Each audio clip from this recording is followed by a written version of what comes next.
Bismillahirrahmanirrahim. Assalamualaikum warahmatullahi wabarakatuh. Alhamdulillahi rabbil alamin. Wassalatu wassalamu ala asyrafil anbiya'i wal mursalin Sayyidina wa nabiyyina Muhammadin wa ala alihi wa sahbihi ajma'in. Asyhadu an la ilaha illallah wahdahu la syarika lah wa asyhadu anna Muhammadan abduhu wa rasuluh. Allahumma la sahla illa ma ja'altahu sahla wa anta taj'alul hazna sahlan idza syi'ta. Allahumma faqihna fi dinik wa 'allimna ma yanfa'una warzuqna al-ikhlasa fil qawli wal 'amal waj'al ma naqumu bihi khalisan liwajhikal karim. Amma ba'd. Alhamdulillah, untuk mengisi waktu antara maghrib dan isya sebagai salah satu amalan yang bernilai besar di sisi Allah Subhanahu wa taala, yang pahalanya seperti berjaga di medan perang. Kata Nabi sallallahu alaihi wasallam, pahalanya seperti ar-ribat. Ar-ribat adalah berjaga di baris pertahanan terakhir antara wilayah kaum muslimin dengan wilayah musuh, yang setiap saat dia bisa meninggal. Di antara amalan yang setara dengan ar-ribat adalah intidharus shalah ila shalah, menunggu salat, ya, dari selesai salat satu menunggu ke salat yang lain.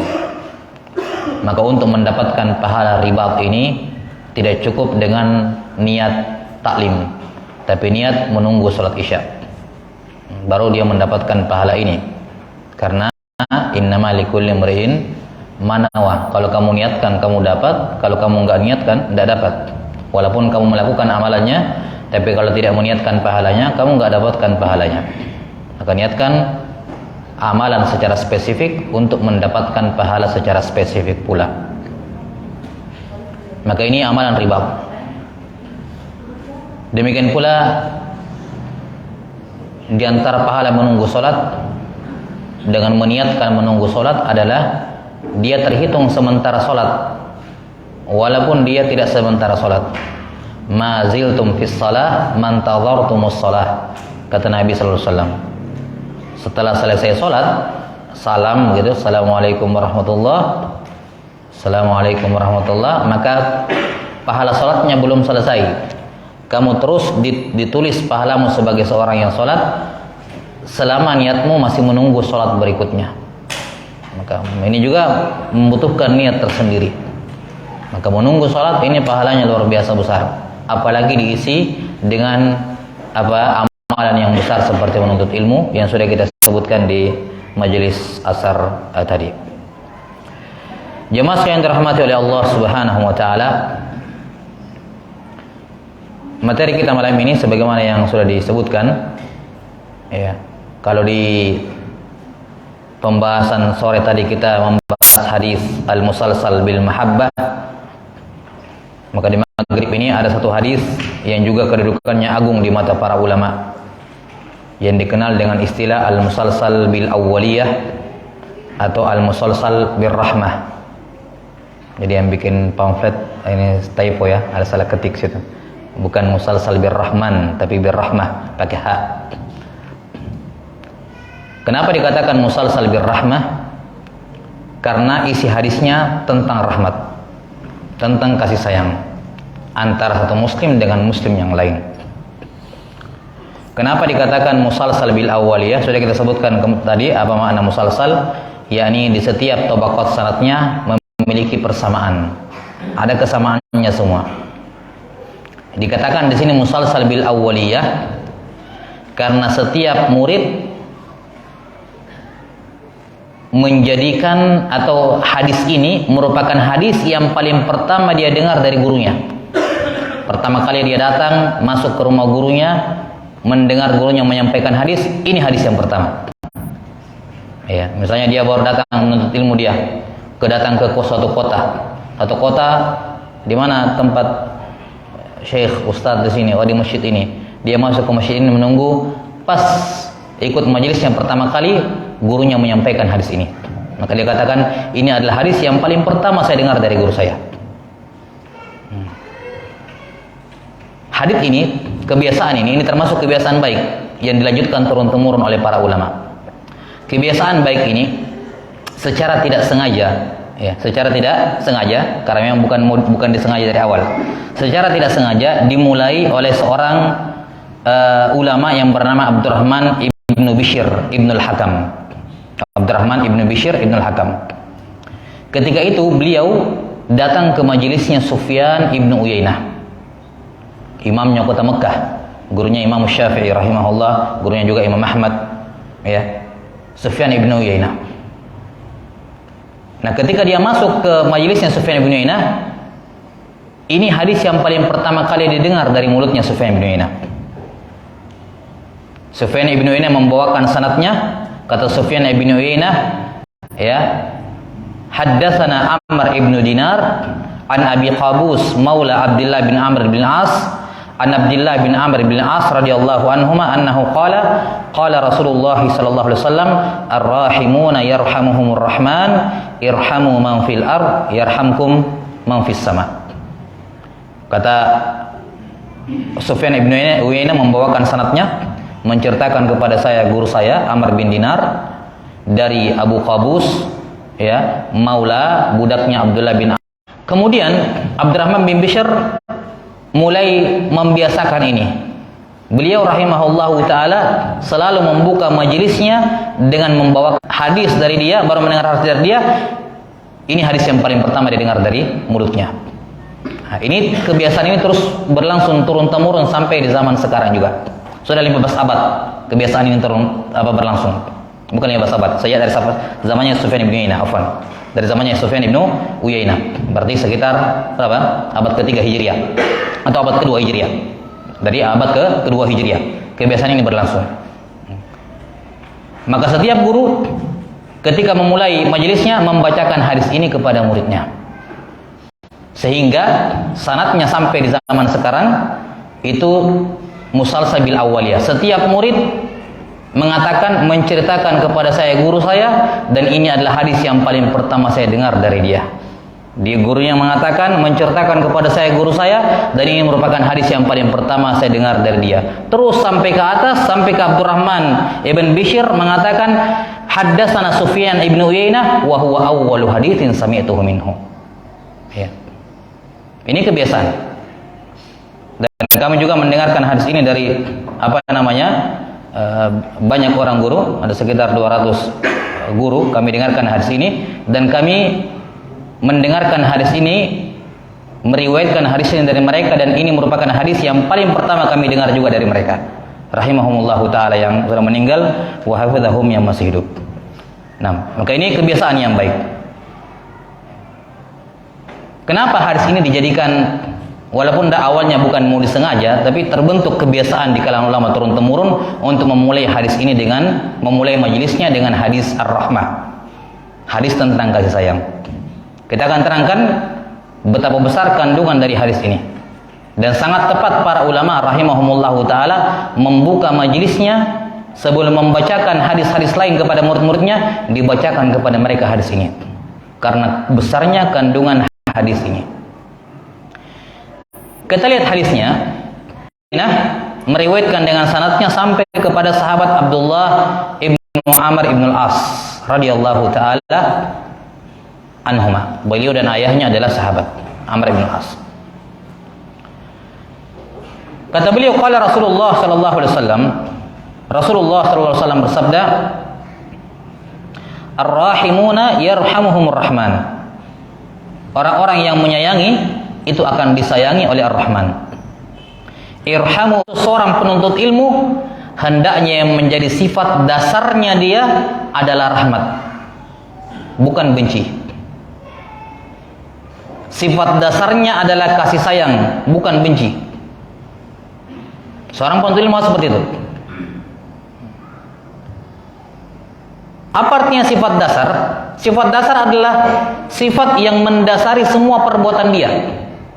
Apapun yang dilakukan dibangun di atas dasar ini, kasih sayang. Walaupun suatu ketika dia marah, marahnya pun karena kasih sayang. Harus menjadi dasar. Dan ini juga menunjukkan kepada kita bahwasanya hendaknya hubungan guru dan murid, menunjukkan bahwa hubungan guru dan murid hubungannya adalah hubungan kasih sayang. Bukan hubungan atasan dengan bawahan, bos dengan anggotanya. Bukan hubungan seperti orang-orang yang beragama dengan jalur tarekat, yang menjadikan gurunya itu segala-galanya. Ada sebagian ungkapan di tengah mereka mengatakan, ya, kalau guru dalam istilah mereka namanya mursyid. Kalau yang mengikuti tarekatnya dikatakan murid. Dan sudah jadi maksudnya saya murid. Murid artinya orang yang menginginkan, dari kata iradah, muridun. Yani yang menginginkan. Apa menginginkan? Kamu menginginkan jalan menuju kepada Allah, maka lewat mursyidmu, lewat guru tarikatmu. Ada ungkapan di tengah mereka mengatakan, murid itu di hadapan mursyid itu harus seperti jenazah di hadapan orang yang memandikan. Mau dibolak-balik, nggak ada protes, nggak ada ngomong apa-apa. Jadi hubungannya guru dengan murid bagaikan jenazah sama yang memandikan. Dalam Islam, dalam ajaran kita tidak seperti itu. Guru tidak punya hak prerogatif seperti itu. Guru tidak punya hak sebesar itu kepada muridnya, enggak. Guru dan murid hubungannya kasih sayang. Hubungannya ta'awun 'alal birri wat taqwa. Tidak lebih.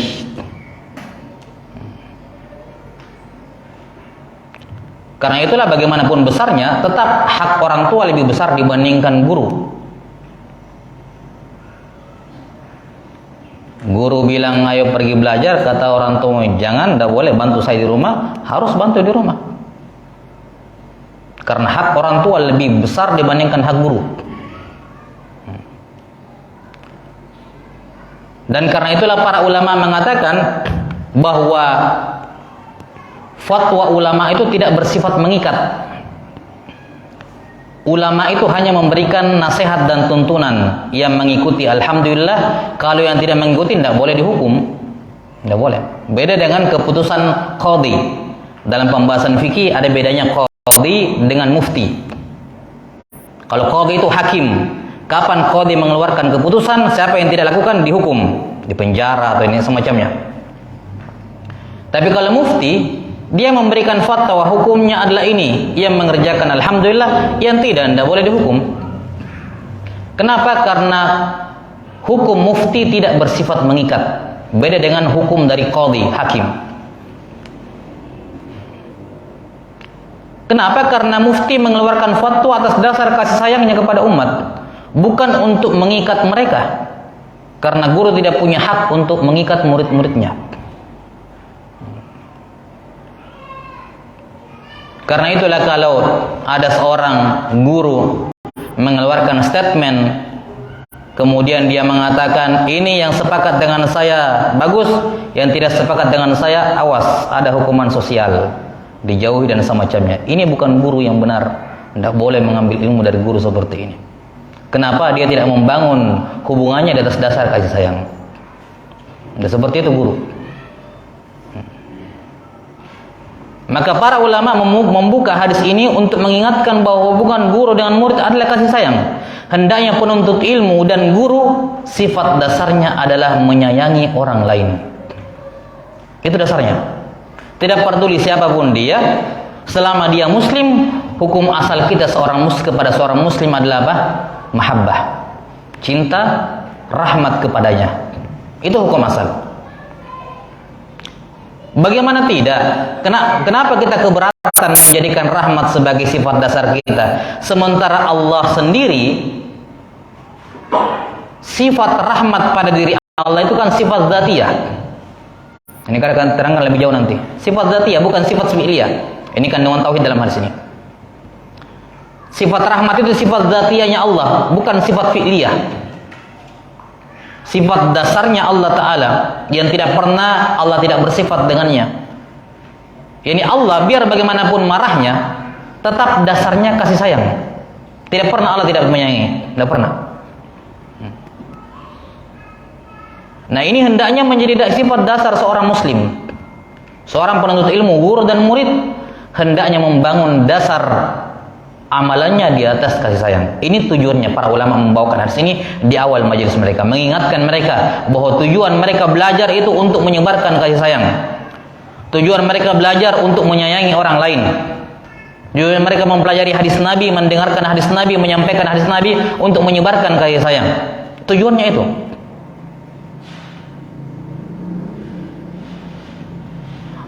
Membenci itu datang belakangan, setelah bagus sifat merahmatinya.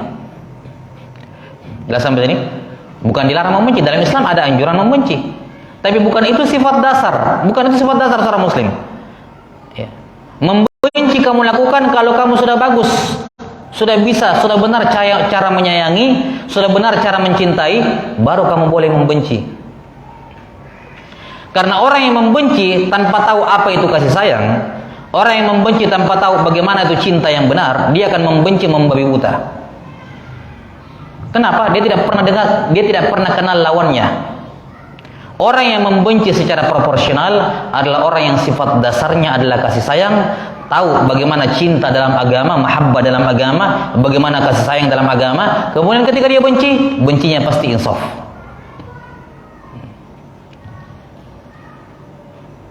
Karena itulah dasar para ulama rahimahumullahu ta'ala membawakan hadis ini di awal majelisnya untuk menekankan hal ini. Kalian belajar, dasari diri kalian dengan sifat cinta dan kasih sayang kepada sama kaum muslimin. Ini berbeda dengan metode sebagian orang yang menjadikan dasar, sifat dasarnya adalah membenci, bukan menyayangi. Baru ada orang belum bisa baca Al-Fatihah dengan benar, ya, otomatis salatnya belum terlalu sempurna, belum bisa membaca Al-Quran dengan benar, ya, belum bisa ini dan itu, masih banyak perkara-perkara fardu ain yang belum dia pelajari. Perempuan masih pusing kadang ini haid atau istihadah, ya. Ada seorang ditanya rukun sholat ada berapa? Berapa ya rukun sholat? Nggak tahu. Pokoknya saya sholat saja. Jangan rukunnya nggak tahu berapa. Rukun sholat dia tidak tahu. Pembatal wudhu 6 atau 4 atau 7 atau berapa dia nggak tahu. Ketika datang kepada seorang guru, saya mau belajar. Kata gurunya, oke, kamu belajar sama saya, syaratnya satu. Kamu harus benci si fulan dan si fulan. Kamu belajar sama saya silakan, tapi tidak boleh sama ini. Kamu benci sana. Kamu harus benci si fulan dan si fulan, atau yang tidak seperti saya. Ini dia membangun dari awal majelisnya di atas kebencian dan mendidik orang yang belum tahu apa-apa untuk membenci. Dia kan belum tahu bagaimana cinta yang benar, ya kan? Bagaimana mengelola cinta yang benar dalam Islam, mengelola kasih sayang yang benar. Yang pertama kali ditanamkan adalah benci. Maka jangan heran kalau dia akan menjadi hal yang akan terjadi chaos di tengah mereka kalau seperti itu. Enggak. Sekali lagi, seorang guru tidak berhak untuk memaksa dan mengikat muridnya untuk cinta dan benci kepada siapapun. Kata Ibnu Taimiyah rahimahullah, siapa yang melakukan seperti itu? Siapa yang mengatakan kepada muridnya, kamu harus mencintai semua yang cinta sama saya dan membenci semua yang membenci saya, maka dia bagaikan Genghis Khan, diktator. Guru tidak punya hak sebesar itu pada diri kamu. Betul dia memberikan, menjadi sebab datangnya hidayah kepada kamu, tapi hak dia tidak sebesar itu. Allah tidak memberikan dia hak untuk melakukan hal seperti itu. Maka orang yang baru belajar, yang harus ditanamkan kepada dia adalah prinsip kasih sayang. Belum bisa apa-apa sudah dia diajar untuk membenci orang lain. Bagaimana dia bisa beragama dengan benar? Sehingga apa? Karena dia belum bisa memanage rasa sayang dan cinta yang benar, otomatis kebenciannya membabi buta. Dia bisa duduk di warung kopi sama orang Cina, mohon maaf, tapi tidak mau senyum sama seorang muslim. Kan bermasalah bencinya itu. Kok bisa akrab dengan orang kafir, orang Islam tidak? Diucapkan salam tidak mau jawab salamnya. Nengok di ini tidak mau, senyum saja tidak. Ya. Ini menunjukkan apa? Bermasalah bencinya. Kenapa masalahnya bencinya bermasalah? Karena belum ditanamkan kasih sayang yang benar. Belum ditanamkan cara mencintai yang benar. Karena itulah seorang yang baru belajar, ya, sibukkan diri dengan hal-hal yang fardu ain. Fardu ain, wudu, pembatal wudu, najis, konsekuensinya, cara membersihkannya, dan seterusnya dari kitab pembahasan toharoh, masuk ke sholat. Kalau kamu orang kaya, perhatikan hartamu, harta zakat apa. Masih banyak orang yang terkadang ini tidak tahu. Nanti, oh ternyata saya tidak bayar zakat bertahun-tahun misalnya. Sebanyak seperti itu. Ya. Justru dia menyibukkan dengan hal yang tidak penting bagi dirinya. Maka ini hal yang penting. Mengapa para ulama rahimahumullahu ta'ala membuka majelis mereka dengan hadis ini? Untuk mengingatkan bahwa agama dibangun di atas rahmah, kasih sayang, bukan di atas dasar kebencian. Pahami kasih sayang dengan benar dalam agama. Bagaimana cara menyayangi yang benar? Niscaya kalau kamu membenci, kebencianmu juga terarah. Kebencianmu juga di atas tuntunan Al-Quran dan hadis Nabi Sallallahu Alaihi Wasallam. Jemaah sekalian dirahmati oleh Allah Subhanahu Wa Taala. Potongan hadis yang pertama, Rasulullah Sallallahu Alaihi Wasallam bersabda, "Ar-rahimuna yarhamuhumur rahman." Ar-rahimun. Ar-rahimun, orang-orang yang merahmati. Siapa di sini yang merahmati? Manusia. Orang-orang yang merahmati, yarhamuhum. Mereka akan dirahmati oleh siapa? Oleh Ar-Rahman, yaitu Allah Subhanahu wa taala. Sebagaimana kita tahu bahwa makna Ar-Rahman adalah zat yang bersifat dengan sifat yang sempurna, yang rahmatnya itu tidak ada batasnya, yang rahmatnya melingkup segala sesuatu. Wa rahmati wasi'at kulla syai'. Orang kafir pun kena rahmatnya Allah. Semut di lubangnya juga kena rahmatnya Allah. Tidak ada yang tidak kena rahmat Allah Subhanahu wa taala. Itu makna Ar-Rahman. Zat yang memiliki kasih sayang yang maha luas. Dalam riwayat Al-Bukhari, saya baca di Adabul Mufrad, wallahu alam kalau diriwayatkan juga dalam Sahih Bukhari, mungkin. Kemungkinannya iya, seingat saya. Nabi SAW pernah ditanya tentang rahmat Allah itu bagaimana. Bagaimana itu Ar-Rahman? Ar-Rahman kan zat yang memiliki rahmat yang maha luas. Bagaimana itu luasnya rahmat Allah? Tentu saya tidak akan mungkin kita bisa hitung dengan pasti, tidak mungkin. Tapi Nabi SAW memberikan pendekatan. Kata Nabi SAW, semua sifat kasih sayang, sifat rahmat, sifat kasih sayang, dari ibu kepada anaknya, ayah kepada anaknya, ini bahasa saya sendiri ya, tambahan-tambahan ini bahasa saya sendiri. Orang suami kepada pasangannya, demikian pula sebaliknya, induk hewan kepada anaknya. Semua kasih sayang yang ada di muka bumi ini dikumpul dari jadi satu, mulai dari zamannya Nabi Adam alaihissalam atau bahkan makhluk-makhluk lain sebelum ada zamannya Nabi Adam. Ya, kita taunya manusia pertama Nabi Adam, tapi kita tidak tahu apakah ada makhluk sebelumnya atau tidak. Misalnya ada. Intinya adalah semua kasih sayang yang ada di makhluk, semua rasa kasih sayang yang ada di makhluk, dari makhluk yang pertama sampai makhluk yang terakhir, manusianya, binatangnya, jin-jinnya, digabung semua jadi satu, dari awal sampai akhir, itu baru satu bahagian dari rahmat Allah. Baru satu. 99 sisanya akan didapatkan di surga. Kata Nabi SAW, inna lillahi mi'atu rahmah. Allah Ta'ala memiliki 100 rahmat. Pendekatan saja, pendekatan. Bukan kepastian, pendekatan. Allah punya 100 rahmat. Satu rahmat itu diturunkan ke bumi. Dengan itulah kata Nabi SAW, orang tua menyayangi anaknya, induk menyayangi anaknya. Semua dari awal sampai akhir. Itu semua kalau digabung jadi satu, baru satu rahmat. Allah punya 100 rahmat, 99 kali lipat daripada itu. Tidak bisa dibayangkan. Maka betapa bodohnya seorang muslim kalau dia kemudian berputus asa dari rahmat Allah Ta'ala.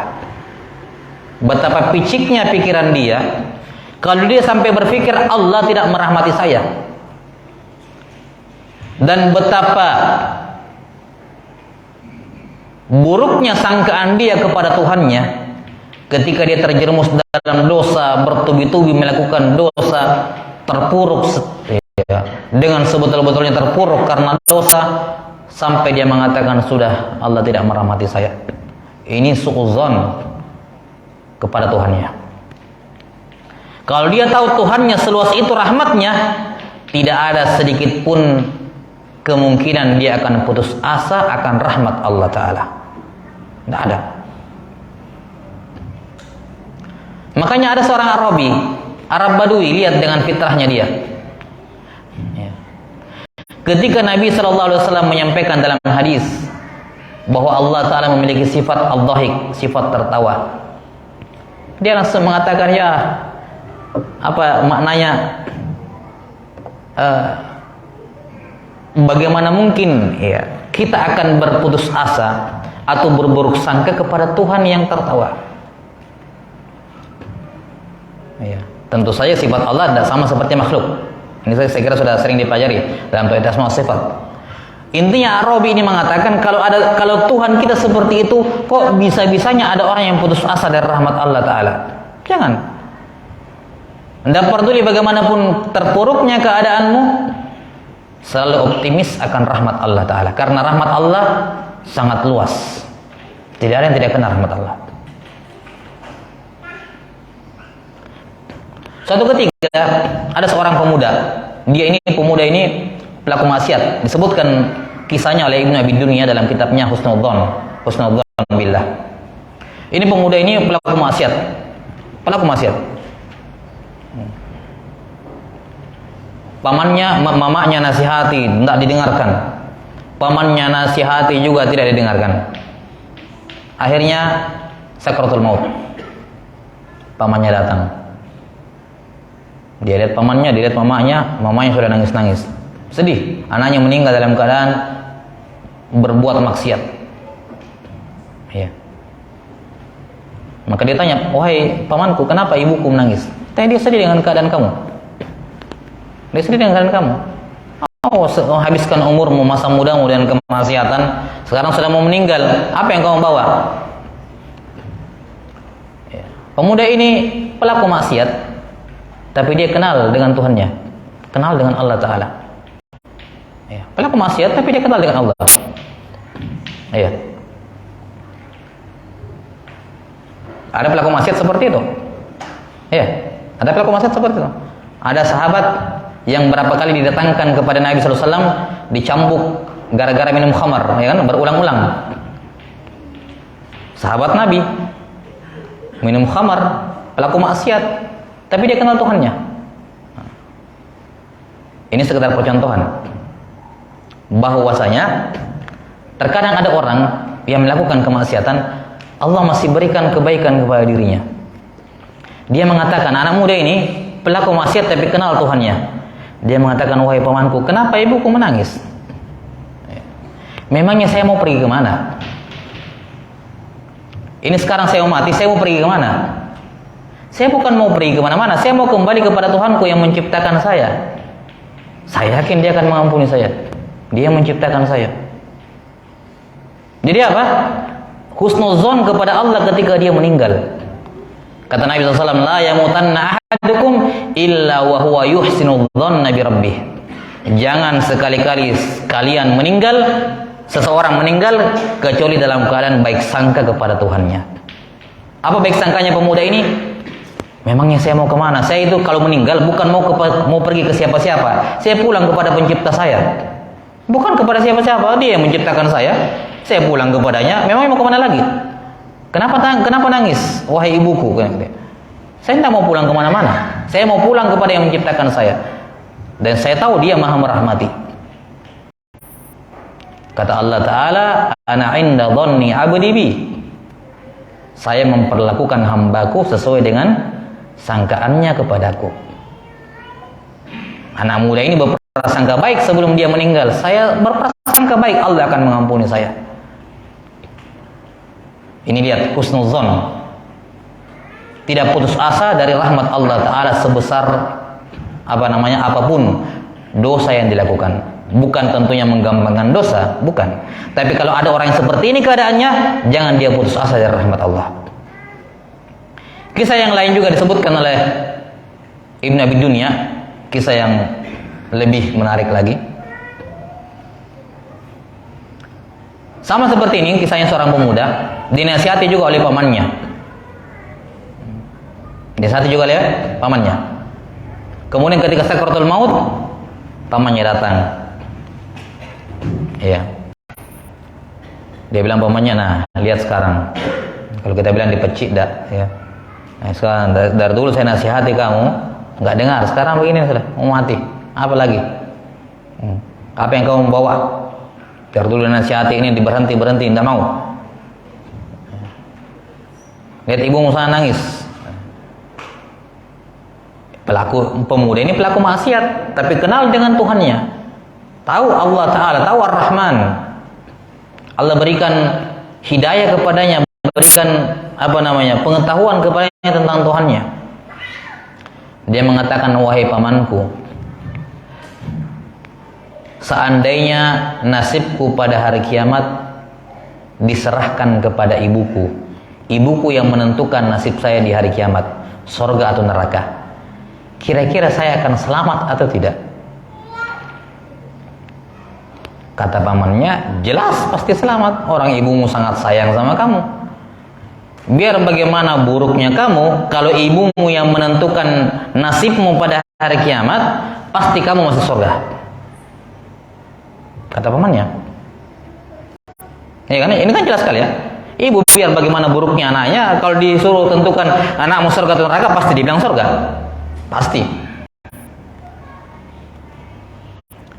Ketika pamannya menjawab seperti itu, kata pemuda ini, wahai pamanku, sesungguhnya Tuhanku lebih mencintai aku, mengasihi aku dibandingkan ibuku. Saya optimis. Kalau ibuku saja yang menentukan hisabku, aku masuk surga, masa Tuhanku yang menentukan hisabku, aku masuk neraka? Kenapa saya mau husnuzon kepada ibuku sendiri, tapi saya buruk sangka kepada Tuhanku sendiri? Maknanya seperti itu. Ini kan menunjukkan pengetahuan seorang terhadap rahmat Allah bisa menyelamatkan seseorang, bahkan akan menyelamatkan seorang. Inilah keluasan rahmat Allah. Karena itulah suudzon, berprasangka buruk kepada Allah, putus asa dari rahmat Allah, merupakan ciri orang-orang kafir. Karena Allah Ta'ala Ar-Rahman, yang maha luas rahmatnya. Nabi SAW bersabda, Ar-Rahimuna yarhamuhumur Rahman. Orang-orang yang menyayangi di muka bumi ini, Ar-Rahimun, saling menyayangi satu sama lain, mereka juga akan disayangi oleh Ar-Rahman. Maka di sini dari sisi akidah, penetapan Allah Ta'ala memiliki nama Ar-Rahman, dan penetapan bahwa Allah Ta'ala memiliki sifat rahmat, juga penetapan bahwa Allah memiliki fiil, perbuatan yarham, merahmati. Kata sebagian mutakallimin, tidak boleh kita menetapkan Allah punya sifat rahmat. Tidak boleh. Kenapa? Karena manusia juga punya sifat rahmat. Kalau ditetapkan Allah punya sifat rahmat, nanti sama rahmatnya. Bagaimana itu manusia yang merahmati? Katanya manusia itu kalau merahmati, dia itu lemah. Manusia kalau sayang sama orang, dia lemah kepada yang dia sayangi. Dia akan nurut, ikut, dan kalau yang disayangi kenapa-kenapa, dia juga ikutan sakit. Ya kan, anaknya kah, istrinya, tidak sakit anaknya, dia tidak bisa tidur semalaman. Istrinya sakit juga seperti itu. Intinya apa? Dia butuh kepada yang dia sayangi. Kalau kita menetapkan Allah menyayangi, berarti Allah butuh kepada yang disayangi. Allah butuh makhluk, dan tidak mungkin Allah butuh kepada makhluk. Katanya seperti seperti itu, mutakallimin. Maka karena itulah mereka menolak Allah punya sifat rahmat. Bagaimana dengan hadis-hadis ini dan juga ayat-ayat Al-Quran? Mereka mentakwil, menafsirkan dengan makna lain, memalingkan maknanya dengan mengatakan makna rahmat di situ maksudnya iradatul in'am, bukan maksudnya menyayangi, tapi maksudnya Allah akan memberikan nikmat kepadanya. Jadi makna rahmat kata mereka adalah Allah ingin memberikan rahmat kepada nikmat kepada mereka, bukan menyayangi. Karena menyayangi itu sifat lemah, tidak layak bagi Allah. Nah, pendapat mutakallim ini, akidah yang batil, bertentangan dengan hadis ini. Kenapa? Karena di hadis ini Allah Ta'ala, Nabi SAW menggandengkan dua hal. Ar-Rahimun, rahmat pada manusia, dan Ar-Rahman, rahmat pada Allah. Nabi SAW sebutkan dua-duanya. Ar-Rahimun yarhamuhumur Rahman. Nabi SAW menetapkan sifat rahmat pada manusia, dan Nabi SAW juga menetapkan sifat rahmat pada Allah Ta'ala. Dan ketika ditetapkan dua-duanya tidak menunjukkan apa? Tidak menunjukkan serupa, mirip. Karena sekedar sama namanya belum tentu sama juga apa? Makna dan kandungannya. Allah merahmati, manusia merahmati. Kalau begitu rahmatnya Allah sama seperti itu, lemah, lembut, kemudian butuh kepada yang disayangi. Allah tidak boleh seperti itu, maka tidak boleh. Kita katakan sekedar namanya sifat rahmat belum tentu sama. Dan itu bisa kita pahami tidak usahlah antara al-khaliq dengan al-makhluk, pencipta dengan yang dicipta. Sesama makhluk saja. Kita manusia punya telinga, gajah juga punya telinga. Sama-sama namanya telinga, tapi apakah harus sama bentuknya? Kan tidak. Tidak.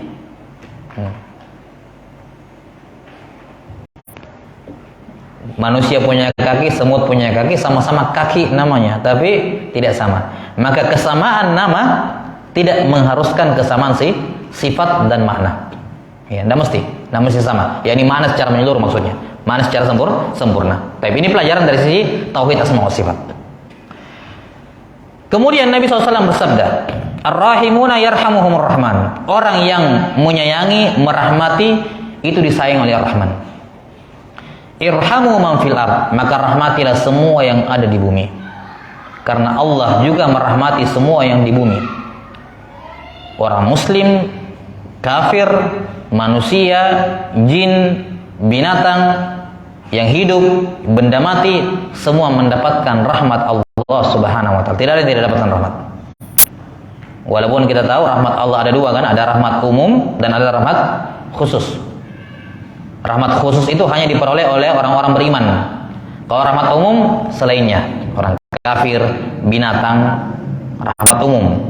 Berupa apa? Dikasih umur, dikasih rezeki, dikasih ini, itu rahmat semua kan begitu. Rahmat.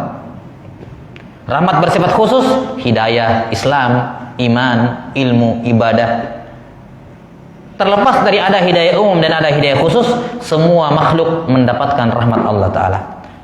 Semua yang ada di bumi dirahmati oleh Allah Ta'ala, maka kamu juga rahmatilah orang-orang yang di bumi. Perintah untuk merahmati. Karena itulah hukum asal hubungan antara muslim satu dengan muslim yang lain adalah kasih sayang. Ya. Itu hukum asalnya. Kata Nabi SAW, la yahillu li muslimin an yahjura akhahul muslim fawqa salas. Tidak halal seorang muslim menjauhi saudara yang sama muslim lebih dari 3 hari. Kapan mereka saling menjauhi kemudian dua-duanya meninggal, tidak akan berkumpul di satu tempat. Satunya di surga, satunya di neraka. Tidak akan berkumpul di satu tempat. Kata Nabi SAW. Maka ini hukum asal. Apa hukum asal seorang muslim? La yu'minu ahadukum hatta yuhibba li akhihi ma yuhibbu li nafsi. Tidak beriman dengan sempurna seorang sampai dia suka kalau saudaranya mendapatkan kebaikan seperti kebaikan yang didapatkan sekarang. Itu asal seorang muslim. Apa asal seorang muslim? Al muslimu akhul muslim, la yadhlimuhu wa la yakhdhuluhu wa la yakdzibuhu wa la yahqiruhu. Muslim itu saudara muslim yang lain. Jangan dia rendahkan, jangan dia cela, jangan dia remehkan, jangan dia zalimi, jangan dia berbohong kepadanya. Itu hukum asal seorang muslim. Hukum asal seorang muslim, al-muslimu alal muslimi haram damuhu wa maluhu wa irduh. Antara muslim satu dengan muslim lain haram darah, harta, dan kehormatannya, nama baiknya. Ini semua hadis-hadis, ayat-ayat yang disepakati oleh semua kaum muslimin. Tidak ada perbedaan wajibnya menyayangi sesama muslim. Nggak ada yang mengingkari ini. Karena itu saya katakan tadi, ini yang menjadi sifat asal bagi seorang muslim. Ini yang menjadi sifat dasar. Ini yang menjadi naluri seorang muslim, merahmati dan menyayangi muslim yang lain. Selain daripada itu, sifatnya kasuistik, benci, menjauhi kalau ada kasus tertentu, kasuistik saja. Tapi bukan itu asalnya. Dia hanya dilakukan kalau dibutuhkan. Karena itulah Nabi SAW menjauhi siapa? Ka'ab bin Malik beserta 2 orang sahabat lain ketika tidak hadir di perang Perang Tabuk 50 hari, kan begitu. Ini asal bolehnya menjauhi seorang muslim kalau ada alasan yang dibenarkan.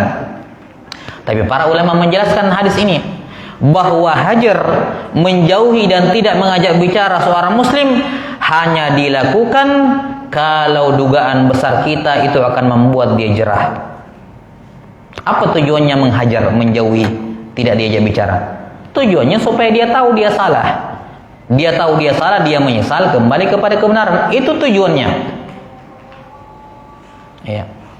Karena itulah para ulama mengatakan, kalau kita yakin dugaan besar kita, atau kita yakin dia, kalaupun saya tidak diajak bicara, walaupun saya jauhi, walaupun dia tetap tidak akan taubat, tetap dia tidak akan sadar dengan kesalahannya, yakni tidak ada gunanya saya menjauhi dia, maka haram menjauhi sama muslim lebih dari 3 hari. Kenapa? Tidak ada manfaatnya di sini. Enggak terwujud apa yang mau diinginkan. Maka menghajar, menjauhi muslim lebih dari 3 hari, ini bukan amalan yang maksud li dzatiha, bukan itu yang diinginkan dari aslinya. Aslinya yang diinginkan adalah dia taubat. Dia kembali kepada apa? Kepada kebenaran. Ini sarananya. Sarana ini hanya boleh ditempuh kalau ini kita katakan yakin atau dugaan besar akan terwujud. Baru sarananya boleh ditempuh. Kalau kita yakin atau dugaan besar hasilnya tidak akan terwujud, maka sarananya tidak boleh ditempuh. Kenapa? Melanggar semua hadis-hadis, ayat-ayat yang mengharamkan menjauhi seorang muslim lebih dari 3 hari. Melanggar. Itu kesepakatan para ulama. Nah, sekarang banyak orang yang salah paham tentang konsep ini. Seakan-akan bahwa tujuan utama adalah membenci dan menjauhi. Bukan.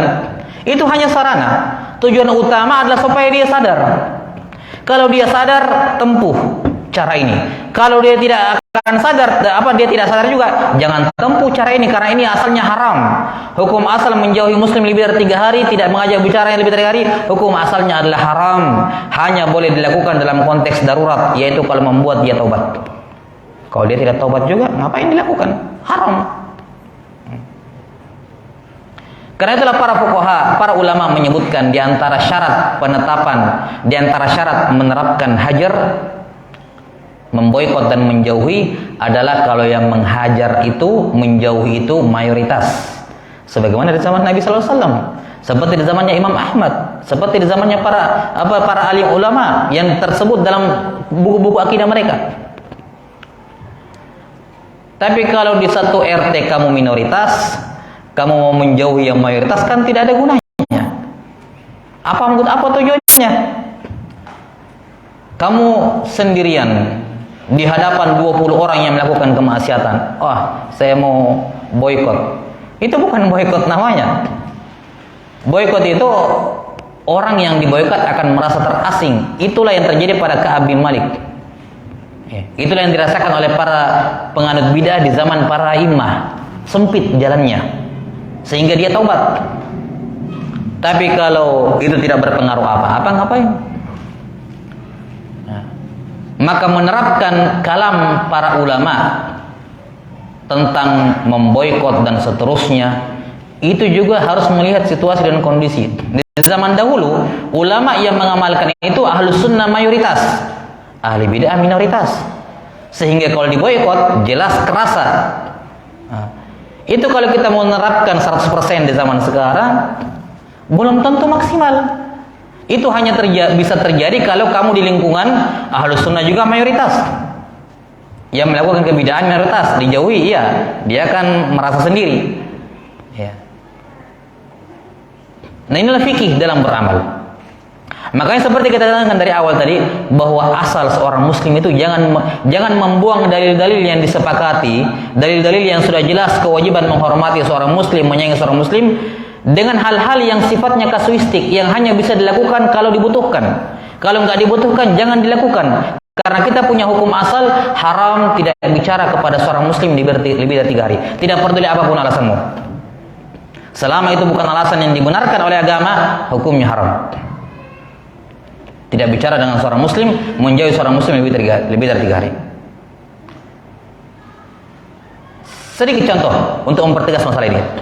Dalam pembahasan fikih, para ulama mengatakan wajib orang tua, wali memukul anaknya yang sudah genap berumur 10 tahun qamariyah kalau dia tidak sholat, tidak puasa dan seterusnya.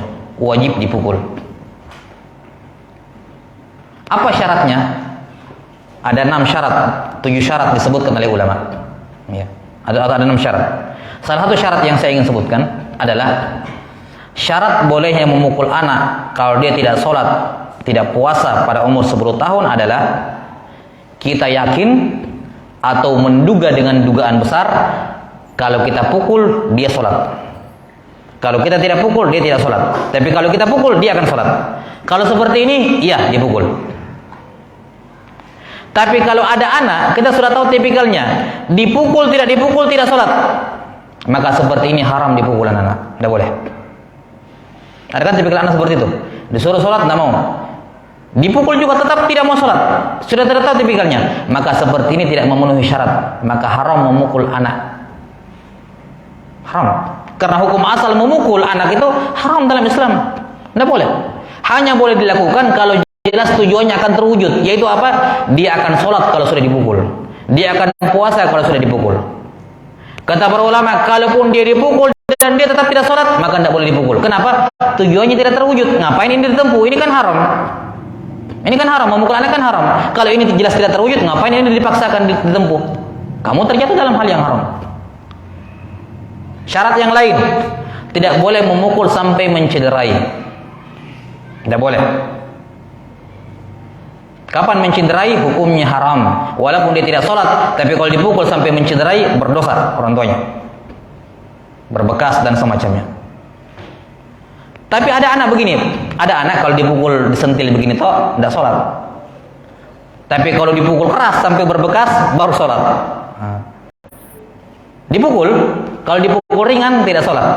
Nanti dipukul keras berbekas biru begitu ya, atau dicubit misalnya sampai biru, baru pergi sholat. Kata para ulama, tinggalkan semua pukul. Tidak boleh memukul sama sekali, tidak yang berbekas, tidak juga yang tidak berbekas. Tinggalkan. Tidak boleh memukul. Kalau sampai mubarrih, pukulannya itu mencederai. Ini syarat-syarat yang dikemukakan oleh para fuqaha dalam masalah ini. Maka menunjukkan bahwasanya suatu sarana itu hanya dilakukan kalau tujuannya terwujud atau dugaan besar terwujud. Kalau tidak, maka sesuatu yang asalnya haram tidak boleh dilakukan. Karena itulah penting bagi seorang muslim dalam muamalahnya keseharian dengan sesama muslim, ya, sesama muslim. Saya tidak bilang satu pengajian, sesama muslim. Dia Islam, saya Islam. Yang harus dia jadikan dasarnya adalah hadis-hadis tentang rahmat, hadis-hadis tentang kasih sayang, hadis-hadis tentang mencintai seorang muslim, hadis-hadis tentang haramnya tidak menjauhi seorang muslim dari 3 hari. Itu yang dijadikan dasar. Nanti ada kasus yang membuat dia keluar dari hukum asal, baru dia keluar. Begitu seorang muslim. Kalau tidak, maka dia berdiri di atas perkara yang disepakati oleh seluruh kaum muslimin, akan wajibnya al-wala kepada sesama muslim. Wallahu ta'ala alam bis-shawab. Iya, afwan, sorry. Mau azan dulu nggak? ya kan?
Kemudian yang terakhir kata Nabi SAW, irhamu man fil ard yarhamkum man fis sama.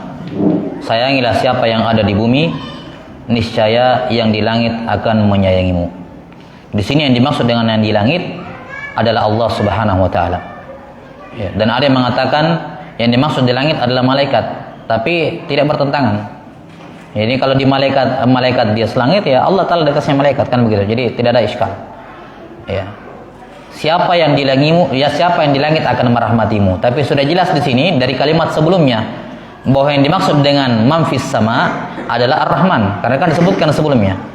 Ar-Rahimuna yarhamuhumu Ar-Rahman, irhamu man fil ard yarhamkum man fis sama. Maka afis sama di sini adalah Ar-Rahman. Sekarang apa arti fis sama? Karena ini sebenarnya sekedar ingin mendetailkan penggunaan istilah, karena banyak yang salah paham dan melahirkan kesalahpahaman. Fis sama nggak boleh diterjemahkan ke bahasa Indonesia, atau bukan tidak boleh ya, kurang pas karena bisa menimbulkan kesalahpahaman. Fis sama di atas langit, enggak, kurang pas. Kenapa? Karena kita orang Indonesia kalau bilang langit, yaitu yang di atas. Jadinya orang pikirannya macam-macam. Oh, Tuhannya orang ini apa namanya Wahabi misalnya, oh ini katanya di atas langit, berarti begini dan begitu. Kenapa? Karena mereka pahami langit ya itu. Karena itulah para ulama rahimahumullah menjelaskan apa makna fis sama. Ya. Ada dua kemungkinan makna fis sama.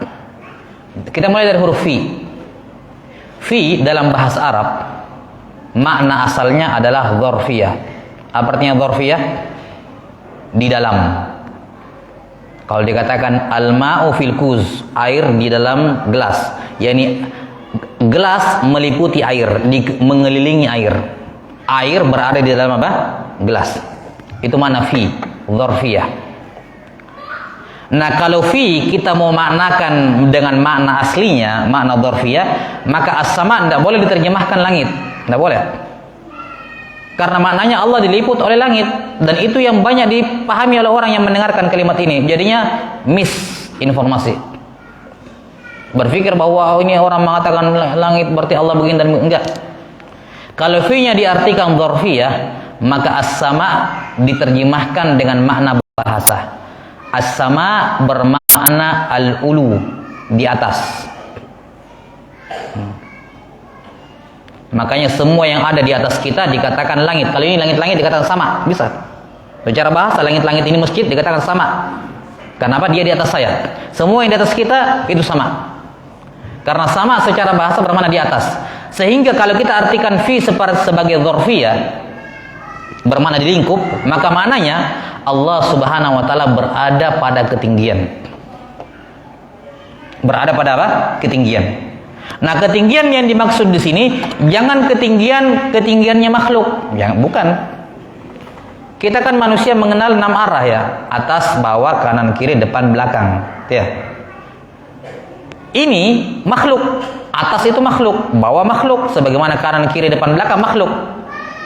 Ketika kita katakan Allah berada di atas ketinggian, berada di atas, bukan atasnya kita yang kita maksud, bukan. Beda antara atasnya makhluk dengan yang bukan makhluk. Kata para ulama, yang dimaksud dengan atas di sini adalah semua di atasnya arsy, dan di atas arsy sudah tidak ada makhluk. Di atas arsy sudah tidak ada apa? Makhluk. Jadi maksud Allah fis sama, yakni Allah berada di atas ketinggian, yakni Allah Ta'ala di atasnya arsy, di mana di atas arsy sudah tidak ada makhluk. Jadi kalau kita bilang Allah berada di atas, kata atas di sini jangan pahami atasnya kita sebagai manusia, karena atasnya kita manusia makhluk, kan begitu.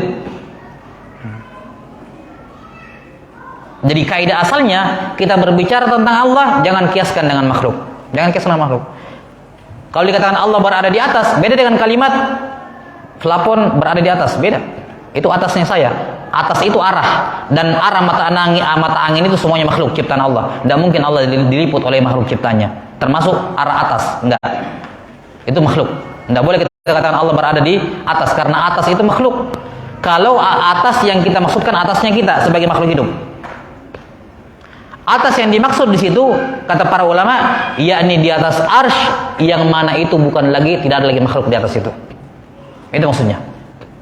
Jadi makna fis sama, Allah Ta'ala berada di atas, yakni atas yang dimaksud di sini di atas arsy, di mana itu bukan lagi atas makhluk, sama seperti kita, bukan lagi. Itu makna yang pertama. Makna yang kedua, fi bisa bermakna al-istila, yang bermakna tinggi, bermakna di atas. Saya bisa katakan begini, al-kuz fil maktab. Gelas ini fi meja, yakni di atas meja. Maka fi bisa bermakna ala. Fi bisa bermakna di atas. Bisa dalam bahasa Arab. Jadi fi tidak mesti bermakna di dalam, bisa juga bermakna di atas. Nah, kalau fi di sini kita maknakan ala, di atas, maka maknanya fis sama, kata as-sama di situ bermakna ini, langit yang kita di atas ini, 7 langit. Itu maksudnya. Jadi makna fis sama, yakni Allah alas sama, di atasnya semua langit-langit. Ini kan langit sampai 7 nih. Nanti ketika hari kiamat 7 langit kan habis. Apa yang jadi langit pada hari kiamat? Apa yang jadi langit manusia pada hari kiamat? Arsy. Maka arsy itu langit juga. Allah Ta'ala di atasnya semuanya. Di atas semua langit. Di atas 7 langit, di atasnya arsy. Itu maksudnya. Nah, sebenarnya itulah yang diinginkan oleh para ulama. Cuma saya ingin mendetailkan di sini supaya jangan sampai ketika ada orang tidak tahu permasalahan mendengar kalimat itu kemudian berpikir macam-macam tentang masalah Allah Ta'ala fis sama ini. Maka ini dua penafsiran di kalangan ulama berkenaan dengan makna fis sama. Ya, wallahu Ta'ala alam bisawab. Kemudian poin yang terakhir, satu lagi tanggung atau poin lagi yang terakhir. Ketika dikatakan irhamu man fil ard yarhamkum man fis sama, rahmatilah siapa yang di bumi, niscaya yang di langit akan merahmatimu. Di sini terdapat salah satu kaidah yang agung dalam Islam, yaitu al jaza min jinsil amal. Balasan disesuaikan dengan jenis amalan. Karena kamu merahmati, kamu juga dirahmati. Sama kayak tadi, ya Asma, jangan pelit karena Allah juga akan pelit kepada kamu. Ya, jangan hitung-hitungan, Allah juga akan hitung-hitungan kepadamu. Ya. Ada orang ketika membicarakan keburukan saudaranya, aib saudaranya, itu sama seperti dia membicarakan keburukan dia sendiri, ya kan? Makanya hukumannya di neraka bagi orang yang menggibah, mencakar muka dan dadanya sendiri dengan kuku yang terbuat dari nuhas. Kenapa? Karena menceritakan aib orang lain, sesama muslim, sama seperti membongkar aib dia sendiri. Menyakiti sesama muslim sama seperti menyakiti diri dia sendiri. Ini al-jaza min jinsil amal. Ini berlaku pada masalah pahala dan juga dalam masalah dosa. Juga seperti itu. Secara umum orang akan mendapatkan pahala sesuai dengan jenis kebaikannya dan orang akan mendapatkan siksaan sesuai dengan jenis pelanggarannya. Wallahu taala alam bisawab. Naktabi bihadzal qadar wal ilmu indallah. Nasallallahu taala yu'allimana mimma yanfa'una wa yanfa'ana bima 'allamana. Innahu waliyyu dzalika wal qadiru alaih.